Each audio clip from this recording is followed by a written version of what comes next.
All right, so it's day 2. We're here. The hike? Yeah. We just got to get to Mist Trail, and then it's like a 0.7 mile hike. Easy.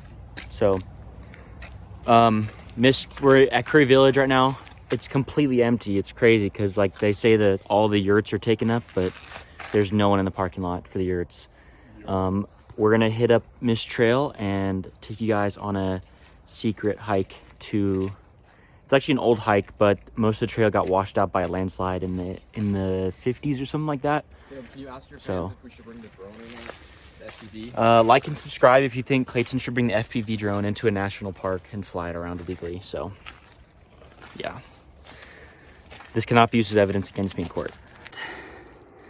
We've made it to the old Sierra Point Trail here. After coming up that. See, we're relatively high up the valley floor. And that was a crazy climb. This is a pretty cool trail though. As you can see, it's still like, it's been like cemented in on the side there. So, almost there.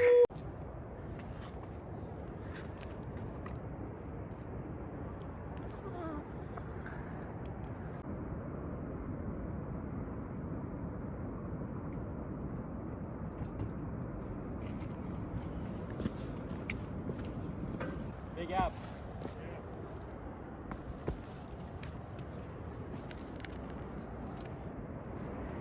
The top half of them is only 4 miles from the top of Nevada Falls. That's half of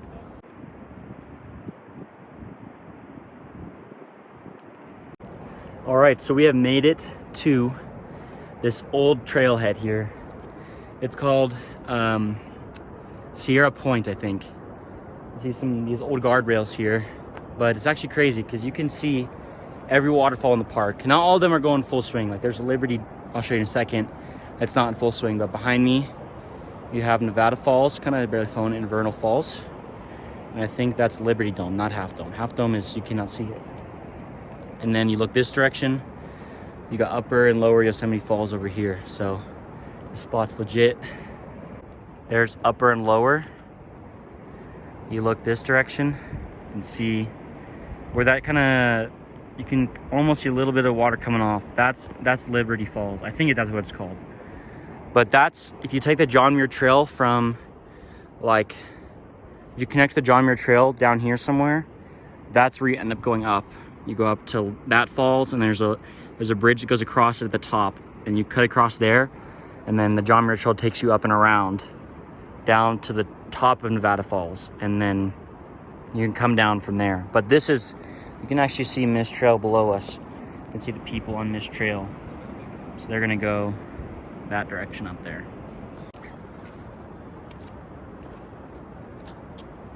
I just want to record the happenings up here.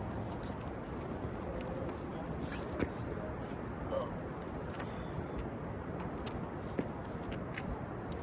where's the trail to see those falls? Goes down. Oh, I see. Yeah. How did you find this? Well, I was studying at High Sierra the last weekend we came to the valley. One of the High Sierra alum was like, oh, I know there's a cool trail. And so we came up here. So the story behind this trail, I mentioned a little bit, but there used to be a trail from Mist Trail. And then sometime in like the 30s, 40s, or 50s, there was a massive rock slide and knocked out the trail. And they just haven't reinstated it since. Probably, guys, so probably because story behind this trail, but like, in the early 50s, was too risky huge rock slide that just wiped for out modern civilization and the amount of tourists that come here now. Yeah, you can't. You just can't. I bet they can't patent the concept. All right, here we are making our way down back to the Mist Trail. You can kind of get an idea here of what this trail really looks like. It's not much, but if you see this big dead tree here, that's a good sign if you're coming up here on your own.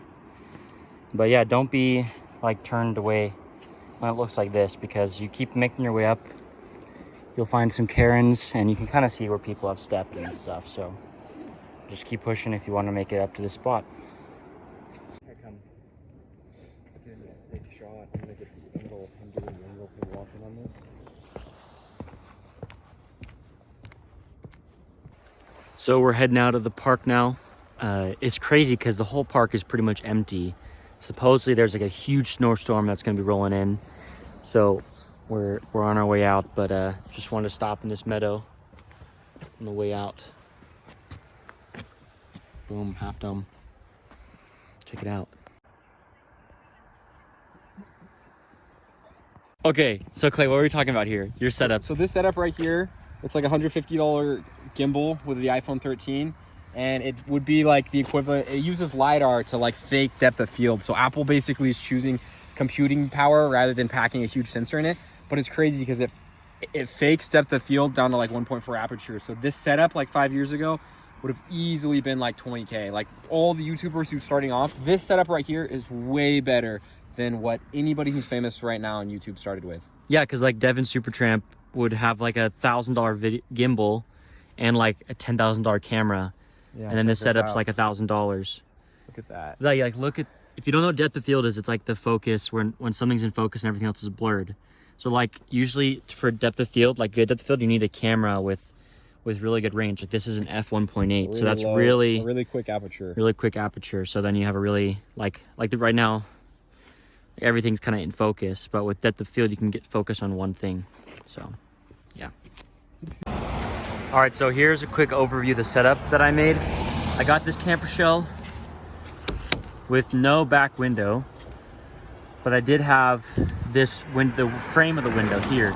So I got aluminum sheet, and then I put a seal all the way around it, and then I riveted that through onto the window frame. Then I installed these T-locks carefully because you can see there's not much room for air there, and then you also want to make sure it clears the door. But I was able to kind of just like measure it out a little bit, and then I insulated the windows here, and then this system, you put these bins on the tailgate, and then you pull that piece of wood out over the bins, and then you can you put this right here is the tent extension, so then it makes this whole area of the tailgate covered, and then you got a little room. So yeah, and I prefer that over the truck bed tent because rain and things, it's much more susceptible in the tent to rain and other weather. So yeah. One more. Slow-mo this. You caught it with your foot a little bit there, thankfully.